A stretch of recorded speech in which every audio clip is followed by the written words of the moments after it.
Dr. Awareness here, and today I'm going to talk to you about a disease that affects many worldwide called Alzheimer's disease. Before I begin, let me give you some background information on the broader disease that encompasses Alzheimer's called dementia.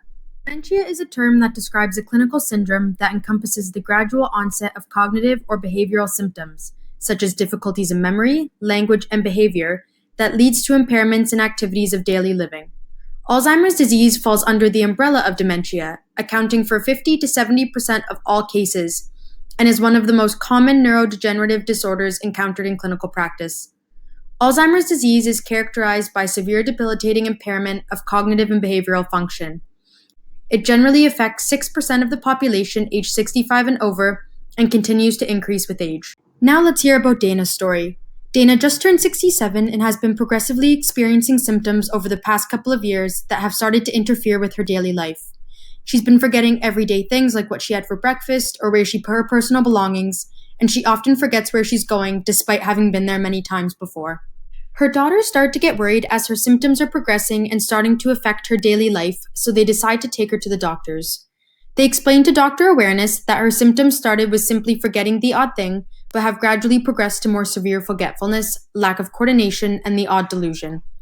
Dr. Awareness has some speculations on what it can be, but decides to run some tests to confirm her suspicions. She starts by taking a careful family history from both the patient and her daughters, and focuses mainly on Dana's disturbance of cognitive function and activities of daily living.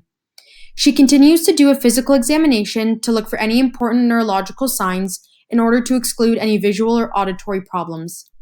A blood test is done along with a baseline investigation and brief cognitive assessments, such as a general practitioner assessment of cognition, a 6-item cognitive impairment test, and memory impairment screens, to name a few. Lastly, Dr. Awareness orders for imaging techniques such as positron emission tomography, PET scan, and magnetic resonance imaging, and MRI, to be done as part of the modern diagnostic criteria. PET scan has allowed greater insight into the spread of B-amyloid and tau throughout the brains of patients with Alzheimer's disease. It has also allowed clinicians and researchers to stage Alzheimer's disease before death. An alternative to completing a PET scan would be to look for cortical thinning. Cortical thinning has been found to be a predictor that's closely correlated with cognitive decline and a potential biomarker that could provide a measure of cognitive decline. By using this measure, one would avoid the negative effects of cerebral spinal fluid collection and the expensiveness of PET equipment. MRIs are useful in clarifying whether a vascular disease is contributing to the cognitive impairment, as well as allow clinicians to study gross anatomical and connectivity changes due to its high resolution. In order for one to be diagnosed with dementia, a patient must have an impairment of at least 2 of the following domains: impaired ability to remember new information, impaired reasoning, impaired visuospatial abilities, impaired language function, or changes in personality or behavior. Differentiating dementia from mild cognitive impairment is made by determining whether the patient is experiencing significant interference in the ability to function at work or in typical household tasks. At early stages of the disease progression, it can be difficult to differentiate Alzheimer's disease from other causes of dementia. Both cognitive tests and imaging techniques alone are inadequate for making a diagnosis and should be used in conjunction. In order for Alzheimer's disease to be diagnosed, the patient must meet the criteria of dementia, in addition to the onset and obvious worsening of symptoms over time. Typically, amnesthetic symptoms present before non-amnesthetic symptoms, such as language and visuospatial deficits. If the patient has a history of cerebrovascular disease, such as stroke, Alzheimer's disease shouldn't be diagnosed. Due to Dana's present symptoms and her test results, Dr. Awareness diagnoses her with Alzheimer's disease. Once the diagnosis was received, her daughters were unsure of how to feel as they weren't sure what it fully entailed or how exactly they could best help their mom. Dr. Awareness explained that Alzheimer's disease is characterized by 3 primary symptoms: cognitive dysfunction, psychiatric symptoms and behavioral disturbances, and difficulties with performing activities of daily life. Cognitive dysfunction involves memory loss, which is the universal and first symptom in the vast majority of cases, language deficits, and executive dysfunction, loss of higher level planning and intellectual coordination skills. Psychiatric symptoms and behavioral disturbances involve depression, hallucinations, delusions, and agitations, which are collectively termed non-cognitive symptoms. Lastly, difficulties with performing activities of daily life, which are deemed instrumental for more complex activities, such as driving and shopping, and for basic activities, such as dressing and eating unaided. Symptoms tend to progress from mild, which entail memory loss, to very severe, full-blown dementia. Alzheimer's disease is a neurodegenerative disease which involves the death of neurons. Although the exact cause of Alzheimer's disease is unknown, plaques and tangles have been found to be the primary features which damage and kill neurons. In healthy, normal brains, plaques and tangles form naturally. However, in people who suffer from Alzheimer's disease, they can be mutated and build up in the hippocampus, which is located in the temporal lobe.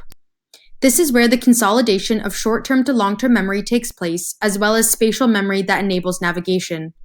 With the buildup of plaques and tangles here and hippocampal atrophy, shrinking in size, short-term memory is impaired. People are able to recall memories from childhood, but not more recent memories. The hippocampus is fundamental in tracking and predicting Alzheimer's disease.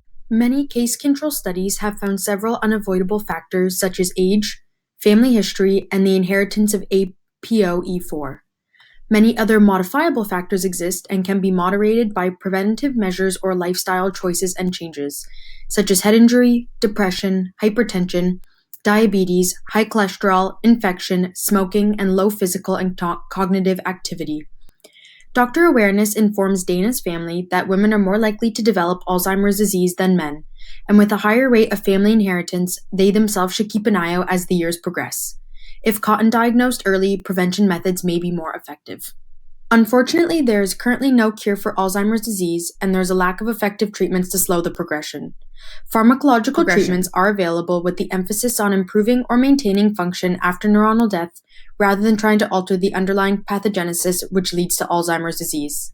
However, in clinical practice, non-drug interventions should be tried first, especially when symptoms are neither causing distress nor placing a person at risk to themselves or others. It is essential for therapeutic interventions to be tailored to the individual and establish a good rapport with not only the person suffering but their caregivers as well.